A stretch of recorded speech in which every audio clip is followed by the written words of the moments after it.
Welcome to conditional statements. We're going to start with a definition. A conditional statement is a statement that can be written in if-then form. That doesn't mean that it is currently in if-then form, but it could be written that way. So here are two examples. First example, if it's raining, then I'm going to get my umbrella. That's it's already in if-then form, so it's really easy to recognize as a conditional statement. Another example is all cats have fur. It's not written as an if-then, but we could rewrite it so that it is in if-then form. So all cats have fur could become if it's a cat, then it has fur. Conditional statements have two parts to them. The part that comes after the if is called the hypothesis, and the part that comes after the then is the conclusion. So if we look at our first example, if it is raining, then I'm going to get my umbrella. It is raining is the hypothesis. I'm going to get my umbrella is the conclusion. You don't need to put if and then with the hypothesis and conclusion because those are just ways to combine the two statements.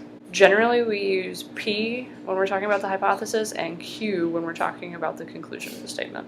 If we're going to take our if-then statement and represent it symbolically, this is what it would look like. It is raining equals P.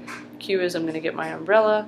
So if P, then Q. We use that little arrow to denote if-then. To figure out when an if-then is true, we're going to use an example. For instance, if I come into class one day and I tell you, if you give me $10 million, then I'll give you an A in the class. So let's look at some possible outcomes of this. First, you give me $10 million, I give you an A in the class. Everybody's happy. You kept your end of the bargain, I kept my end of the bargain. Now, let's say you don't give me $10 million, but you still get an A in the class. Well, you're still happy because you still got an A in the class, and now you didn't have to pay me $10 million.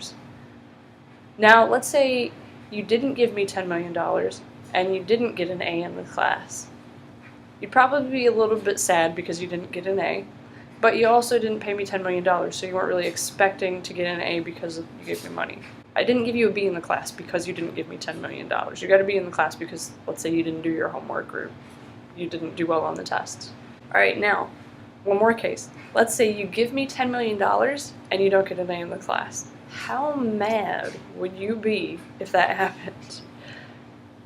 You'd be mad because that's not our agreement. That's not what we agreed on. I lied to you. So all of the other ones we consider to be true statements because you wouldn't say that I lied to you. But this one, you gave me money, I did not give you an A, that's lying. One of us was not telling the truth when that deal went down. So for an if-then statement to be false, we need to have the hypothesis be true and the conclusion be false. That's the only case when an if-then statement is going to be false. What happens if we switch where the hypothesis and conclusion are? So, we're going to use a different case now. If you jump off the Empire State Building, then you will die. If we switch those two, if you died, then you jumped off the Empire State Building. That is not the same as our original statement. Logically, those two are different because you could have died from all sorts of things. Doesn't mean that you jumped off the Empire State Building. So we generally regard our first statement as true, but the second one is going to be false. The second statement is called a converse because what we did is we switched the hypothesis and conclusion with each other. So when you switch those, it's converse. The other thing that we could do, what if we just take our original statement, we're going to take that and we're going to change it, we're going to negate the hypothesis and the conclusion. If you don't jump off the Empire State Building, then you won't die. Also not true. You could die even if you don't jump off the Empire State Building. Say you're on your way to jump off the Empire State Building, but you get hit by a car instead. You still died, but you didn't actually jump off the building. So this one is also false compared to our first one, which was true. That's called an inverse when you negate the hypothesis and the conclusion. What if we do both? We're going to switch it and we're going to negate them. So this is called a contrapositive. A contrapositive is if you don't die, then you didn't jump off the Empire State Building. That one's true, because if you had jumped off, you would have died. But because those two are true, they're logically equivalent to each other.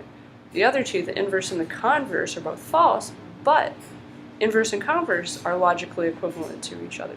The original statement and the contrapositive mean exactly the same thing, it's just two different ways of writing it. Same thing with the inverse and converse. Logically, they mean exactly the same. And that's it for conditional statements. Join us next time for biconditionals.